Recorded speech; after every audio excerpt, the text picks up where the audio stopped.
అనంత కరుణామయుడు, అపార కృపాశీలుడు అయిన అల్లాహ్ పేరుతో ప్రారంభిస్తున్నాను. తా సీన్. ఇవి ఖురాన్కు, స్పష్టమైన గ్రంథానికి చెందిన వాక్యాలు. విశ్వాసులకు పూర్తిగా మార్గదర్శకత్వం, శుభవార్తలును. వారు నమాజును స్థాపిస్తారు, జకాత్ను ఇస్తారు, ఇంకా వారు పరలోకాన్ని పూర్తిగా నమ్ముతారు. యథార్థం ఏమిటంటే, పరలోకాన్ని విశ్వసించని వారి కొరకు మేము వారి చేష్టలను ఆకర్షవంతమైనవిగా చేశాము. అందువల్ల వారు దారితప్పి తిరుగుతూ ఉంటారు. నీచమైన శిక్షకు గురి అయ్యేది వారే. పరలోకంలో అందరికంటే ఎక్కువ నష్టపోయేది కూడా వారే. ఓ ప్రవక్త, నిస్సందేహంగా నీవు ఈ ఖురాన్ను వివేకవంతుడు, జ్ఞానసంపన్నుడు అయిన వానివైపు నుండి పొందుతున్నావు. వారికి అప్పటి గాథను వినిపించు. అప్పుడు మూసా తన ఇంటి వారితో ఇలా అన్నాడు, నాకు అగ్నిలాంటిదొకటి కనిపించింది. నేను ఇప్పుడే అక్కడకు పోయి ఏదైనా వార్తను తీసుకువస్తాను, లేదా మీరు కాచుకోవటానికి అగ్ని కణాన్నైనా తీసుకువస్తాను. అతను అక్కడకు చేరినప్పుడు ఒక ధ్వని ఇలా వినిపించింది, ఈ అగ్నిలోనూ దాని పరిసరాలలోనూ ఉన్నవాడు శుభాలు కలవాడు. అల్లాహ్ పరిశుద్ధుడు, సకల లోకాలకు ప్రభువు. మూసా, ఇదిగో నేను అల్లాహ్ను, సర్వశక్తిమంతుడను, వివేకవంతుడను. ఏది? నీవు కొంచెం నీ చేతికర్రను విసరివేయి. ఆ చేతికర్ర పాము మాదిరిగా కదలాడుతూ ఉండటం చూడగానే మూసా వెన్ను చూపి పారిపోయాడు. వెనుకకు తిరిగి అయినా చూడలేదు. మూసా, భయపడకు, నా సన్నిధిలో ప్రవక్తలు భయపడరు, తప్పు చేసిన వారు తప్ప. దుష్కార్యం చేసిన తరువాత అతను గనక దాన్ని సత్కార్యంగా మార్చుకుంటే, అప్పుడు నేను క్షమించే కరుణామయుణ్ణి. కొంచెం నీ చేతిని చొక్కాలోకి దూర్చు. అది మెరిసిపోతూ ఎలాంటి బాధ లేకుండానే బయటికి వస్తుంది. ఇవి, ఈ 2 సూచనలు 9 సూచనలలోనివి, ఫిరౌను వద్దకు అతడి జాతి ప్రజల వద్దకు తీసుకుపోయేందుకు ఇవ్వబడినవి. వారు పరమ దుర్మార్గులు. కాని స్పష్టమైన మా సూచనలు వారి ముందుకు వచ్చినప్పుడు వారు, ఇది స్పష్టమైన మాయాజాలమే అని అన్నారు. వారు అన్యాయంగా, అహంకారంతో ఆ సూచనలను తిరస్కరించారు. అయితే వారి హృదయాలు మట్టుకు వాటిని అంగీకరించాయి. ఇక చూడు ఆ దుర్మార్గులకు ఎలాంటి గతి పట్టిందో. మరోవైపు మేము దావూద్కు, సులైమాన్కు జ్ఞానాన్ని ప్రసాదించాము. విశ్వాసులైన అనేకమంది తన దాసుల కంటే మాకు ఘనతను ప్రసాదించిన అల్లాహ్కు కృతజ్ఞతలు అని వారు అన్నారు. సులైమాన్ దావూద్కు వారసుడయ్యాడు.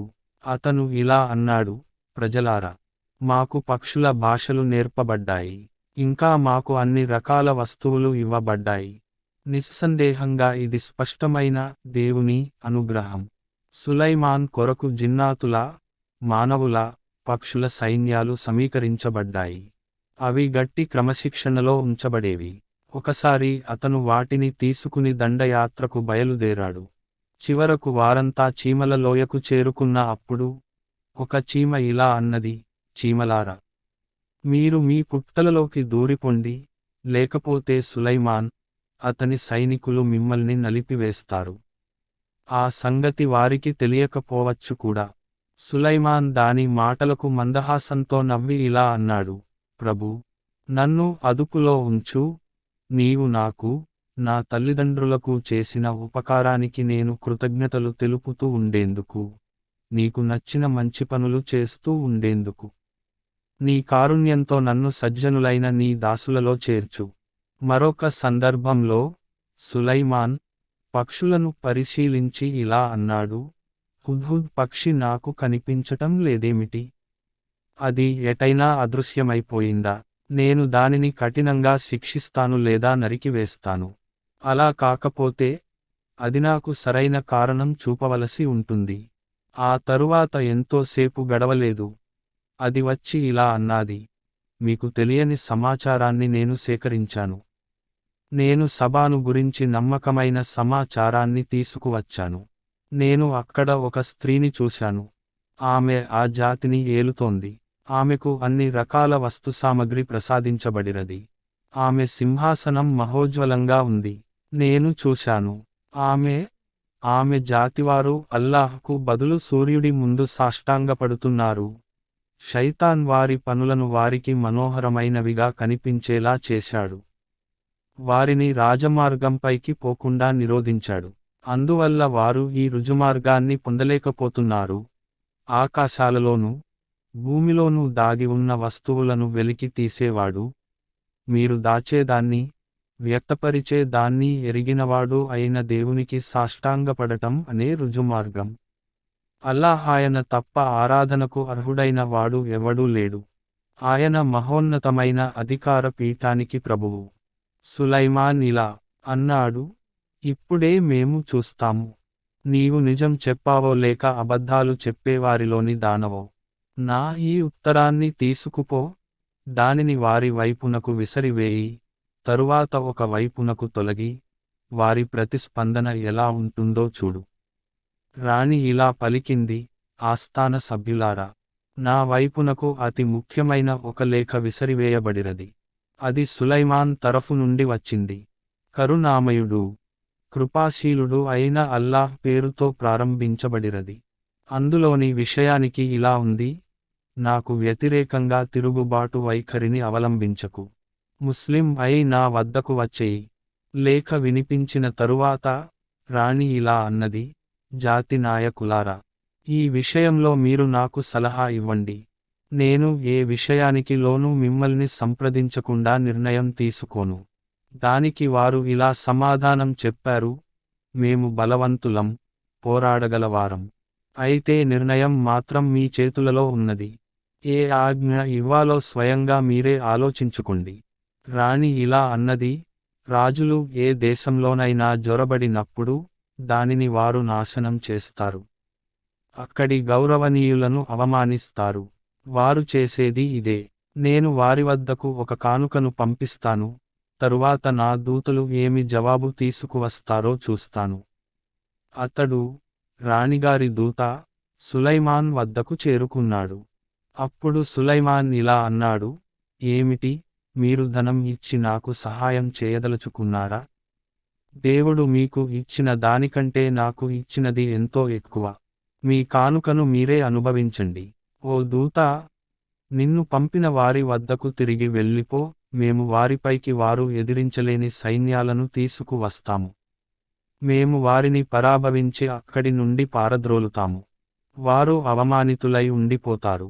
సులైమాన్ ఇలా అన్నాడు, ఆస్థాన సభ్యులారా, వారు విధేయులై నా వద్దకు రాకమునుపే మీలో ఎవరు ఆమె సింహాసనాన్ని నా దగ్గరకు తీసుకురాగలరు? జిన్నాతులలో బలిష్ఠుడైన ఒకడు ఇలా మనవి చేసుకున్నాడు, మీరు మీ స్థానం నుండి లేవకముందే నేను దానిని తీసుకువస్తాను. నాకు ఆ శక్తి ఉంది, నమ్మకస్తుణ్ణి కూడా. గ్రంథజ్ఞానం కల ఒకతను ఇలా అన్నాడు, మీరు కళ్ళుమూసి తెరిచేలోగా నేను దానిని తీసుకువస్తాను. సులైమాన్ తన ముందు సింహాసనం పెట్టబడటం చూడగానే ఇలా అరిచాడు, ఇది నా ప్రభువు అనుగ్రహం.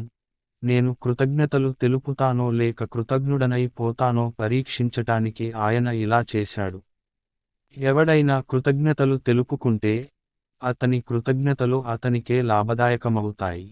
అలా చేయకుండా ఎవడైనా కృతజ్ఞతకు పాల్పడితే నా ప్రభువు నిరపేక్షాపరుడు, తనంతట తానే ఘనుడైనవాడు. సులైమాన్ ఇలా అన్నాడు, మెదలకుండా ఆమె సింహాసనాన్ని ఆమె ముందు పెట్టండి.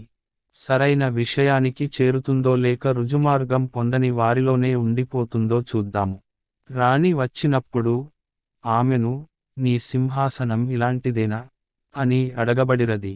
దానికి ఆమె, ఇది అచ్చంగా అలాంటిదే. మేము ఇంతకు ముందే విషయానికి తెలుసుకుని విధేయులమైపోయాము, లేక ముస్లిములమైపోయాము అని అన్నది.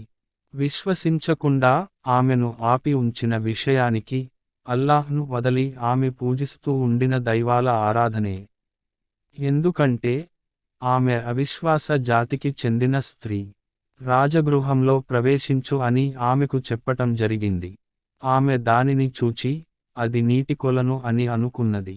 అందులో దిగటానికి ఆమె తన కాళ్ల మీద వస్త్రాన్ని పైకి ఎత్తిపట్టుకున్నది.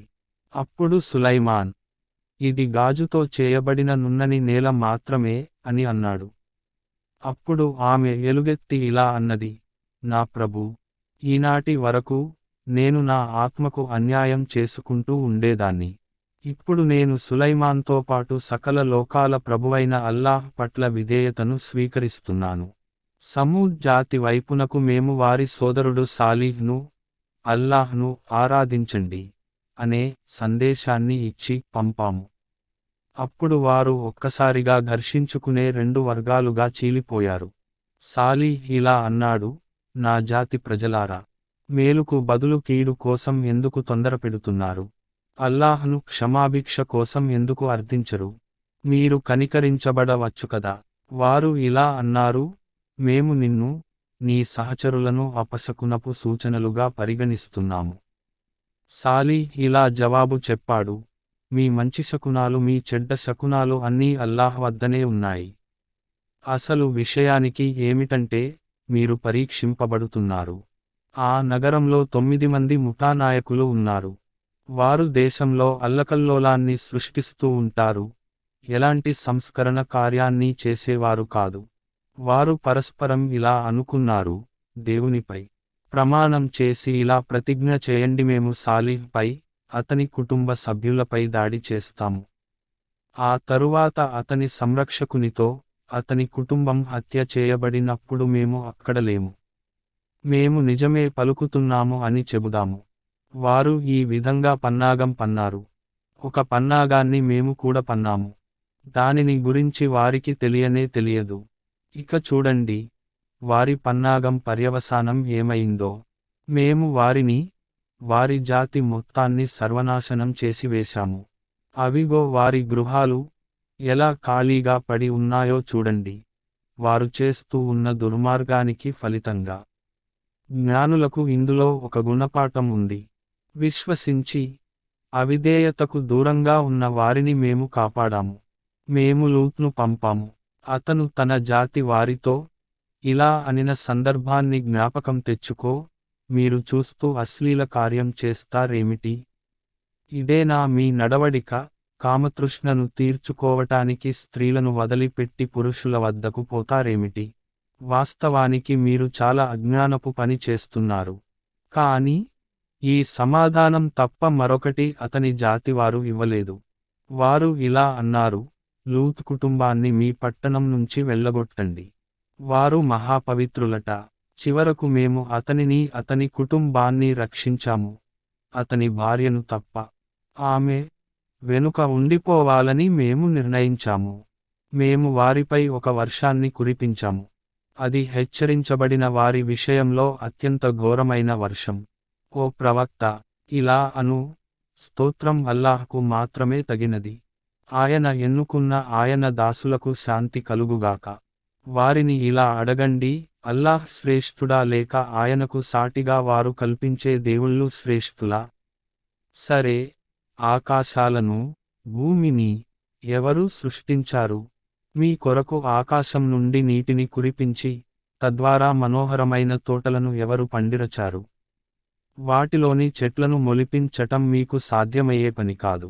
అల్లాహ్తో పాటు మరొక దేవుడు కూడా ఎవడైనా ఉన్నాడా ఈ పనులలో పాలుపంచుకోవటానికి? లేడు. కాని వారే రుజుమార్గం నుండి తొలగిపోతున్నారు. భూమిని నివాస స్థలంగా చేసినవాడు ఎవడు? అందులో నదులను ప్రవహింపజేసినవాడు ఎవడు? దాని మీద పర్వతాల మేకులను పాతినవాడు ఎవడు? 2 రకాల జలదుల మధ్య అడ్డు తెరలను పెట్టినవాడు ఎవడు? అల్లాహ్తో పాటు మరొక దేవుడు కూడా ఎవడైనా ఉన్నాడా ఈ పనులలో పాలుపంచుకోవటానికి? లేడు. కాని వారిలో అనేకమందికి తెలియదు. బాధితుడు మొరపెట్టుకున్నప్పుడు అతని మొరను ఆలకించి అతని బాధను తొలగించేవాడు ఎవడు?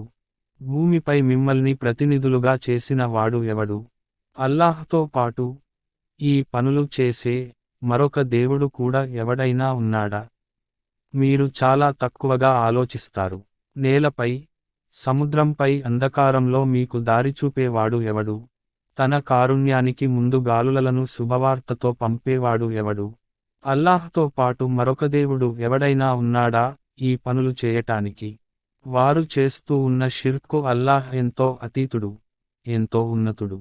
సృష్టిని మొదటిసారిగా చేసినవాడు ఎవడు?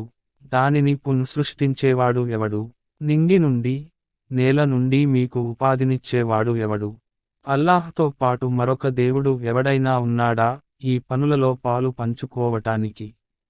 మీరు సత్యవంతులే అయితే మీ ఆధారాన్ని తీసుకురండి అని అడుగు. వారితో ఇలా అను, ఆకాశాలలోనూ భూమిలోనూ అల్లాహ్ తప్ప అగోచర జ్ఞానం కలవాడు మరెవ్వడూ లేడు. వారికి, మీ దేవుళ్లకు తాము ఎప్పుడు లేపబడతారో కూడా తెలియదు కదా. కాని పరలోకం గురించిన జ్ఞానమే వారి నుండి కనుమరుగైపోయింది. కాదు, దానిని గురించి వారు సంశయంలో పడిపోయారు. కాదు, వారు అసలు ఆ విషయం పట్ల అంధులైపోయారు. ఆ సత్యతిరస్కారులు ఇలా అంటారు, మేము, మా తాతముత్తాతలు మట్టిలో కలిసిపోయిన తరువాత కూడా నిజంగానే మమ్మల్ని సమాధుల నుండి లేపటం జరుగుతుందా? ఇలాంటి వార్తలు ఎన్నో మాకు కూడా అందించబడ్డాయి. పూర్వం మా తాతముత్తాతలకు కూడా అందించబడుతూ ఉండేవి. కాని ఇవి మేము పూర్వకాలం నుంచి వింటూ వస్తున్న కట్టుకథలు మాత్రమే. ఇలా అను, భూమిపై తిరిగి చూడండి, నేరస్తులకు ఎటువంటి గతి పట్టినదో.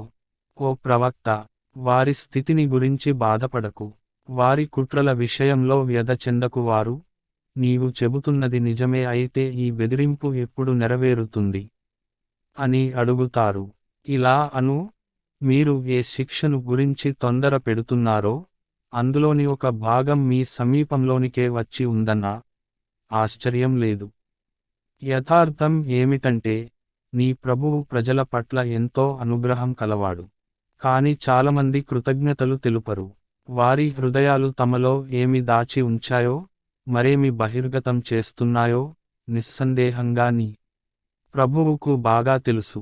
ఆకాశంలో, భూమిలో దాగి ఉన్న ఏ వస్తువు అయినా ఒక స్పష్టమైన గ్రంథంలో వ్రాయబడకుండా లేదు.